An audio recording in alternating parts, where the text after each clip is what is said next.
horrifying new video as Trump supporters stormed the Capitol. We need fresh patriots, not abroad. The mass crushing a police officer between a riot shield and a metal door. Bleeding and screaming for help. As police in riot gear try to hold the line, the mob keeps pushing, one of them yelling out, "Grab their damn shields."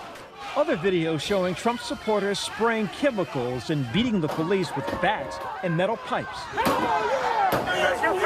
The images and the fallout from Wednesday's insurrection continues to reverberate as the country's leaders and law enforcement look to hold those responsible, including President Trump, accountable. I've been saying for well over a year, he is not fit to serve. He is not fit to serve. He's one of the most incompetent presidents in the history of the United States of America. At the White House, the president more isolated than ever, both personally and now offline. In a stunning decision, Twitter banning the president permanently, quote, due to the risk of further incitement of violence. The president, who had over 88 million followers, is a prolific tweeter, using the social media platform to announce policies as well as to attack those he disagreed with. This hits the president where it hurts probably the most. I mean, Twitter is the instrument that fueled his rise to power. It is the instrument that has caused some of the biggest problems for this White House over the past 4 years. But it's the way the president goes directly to his supporters. Yesterday, Trump releasing this video on Twitter, where he seemed to denounce the events at the Capitol. I am outraged by the violence, lawlessness, and mayhem. The president released that video under enormous pressure from Republicans, from some of his own staff members, even from members of his family, but he is not happy with it. This was the video where he, for the first time, condemned the violence and said he would work towards an orderly transition, and now I'm told the president regrets saying those things. In what may be his last tweet from his @RealDonaldTrump account, President Trump announced that he will not be going to the inauguration on January 20th. One of the few things he and I have ever agreed on. It's a good thing I'm not showing up. Even his bitter opponent, Hillary Clinton, attended President Trump's inauguration 4 years ago. She wrote that she felt a responsibility to be there, to demonstrate the peaceful transfer of power. I don't think anybody really thought Trump was going to go to Joe Biden's inauguration. It just never seemed plausible. Now he's made what was obvious official, and it's an incredible break with precedent. The president tried to tweet from the official @POTUS account, but Twitter deleted them, saying in a statement to ABC News, using another account to try to evade a suspension is against our rules. Even though there are only 12 days before the Biden administration takes office, there are increasing calls for the president to resign. And Democrats in the House of Representatives have drafted a 4-page impeachment resolution for incitement of insurrection, charging Trump with willfully inciting violence against the government by urging his followers to march to the Capitol. Today, federal authorities announcing arrest of those who took part in the assault on the Capitol. I'll put a quarter on for this. Richard Barnett, the man with his feet on Nancy Pelosi's desk, arrested in Little Rock, Arkansas, facing multiple charges. AFP photographer Saul Loeb took this now infamous picture of Barnett. I found Richard Barnett sitting at a staff member's desk in her office with his feet up, just making himself at home. You know, it's just sort of like he owned the place and rifling through the mail on the desk. And, you know, it's just sort of a jarring sight. Taking this series of photos to illustrate the contrast between Barnett and Pelosi. Here you have Nancy Pelosi, one of the highest members of the U.S. government, in this theoretically highly secure location, in this highly secure building, and these people are just basically doing whatever they want and looking whatever they want.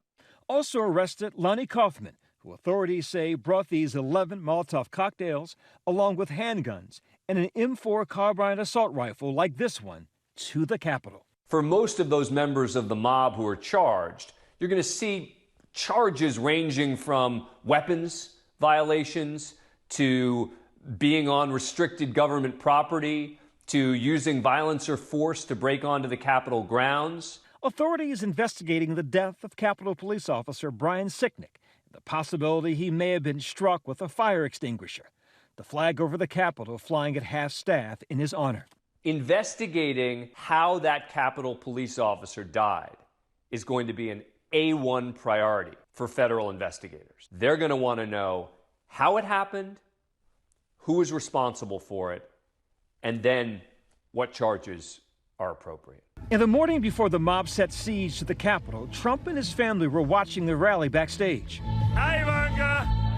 In this since-removed video from the president's son, Don Jr.'s Facebook account, his girlfriend Kimberly offering what was just the first of many calls to action. Yes, have the courage to do the right thing. Fight. That mood was festive. Even though so many of those Trump supporters believe the president was defrauded out of the November election, they were there to support him. They were there to say, we love you, we're here for you. On stage, speaking to a sea of followers, the president's family and allies riled up the crowd. If you're gonna be the zero and not the hero, we're coming for you. Let's have trial by combat. Trump spoke for an hour, We will not take it anymore. urging his followers to take action. Here, we're going to walk down to the Capitol because you'll never take back our country with weakness. You have to show strength. Once they got their marching orders for the president, they marched down Constitution Avenue. And as we got closer to the Capitol, things got to a fever pitch point. It got to a point where I just knew things were going to get out of control pretty quickly. From the beginning of his presidency until his final days, President Trump has not only repeatedly failed to call out the kinds of hate groups that besieged the Capitol this week, but has used dangerous rhetoric to stoke the flames of hate. After white supremacists held a rally in Charlottesville, Virginia that led to a woman's death, he equivocated. They showed up in Charlottesville to protest. Excuse me, they didn't put themselves down as you, and you had some very bad people in that group. But you also had people that were very fine people on both sides. And during the 2020 presidential debate, he used language that foreshadowed Wednesday's events. You want to call them? What do you want to call them? Give me a name. Give me a White name. supremacists and Who would white you like me to condemn? White supremacists and right Proud militia. Boys, stand back and stand by. Many point to the president's words as the match that lit the flame at Wednesday's rally. So I really think what's so worrying is we are on the precipice of something quite dark, because people are literally, they distrust the system.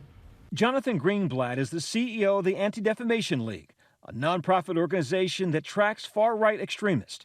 In 2019, we visited their office where they monitor hate groups. So this is our heat map, Which means hate, extremism, anti-Semitism, and terror. So it allows us to track in real time hate crimes wherever they're happening across the country. Well, if this is an indication of hate crimes, we're in a bad place right now.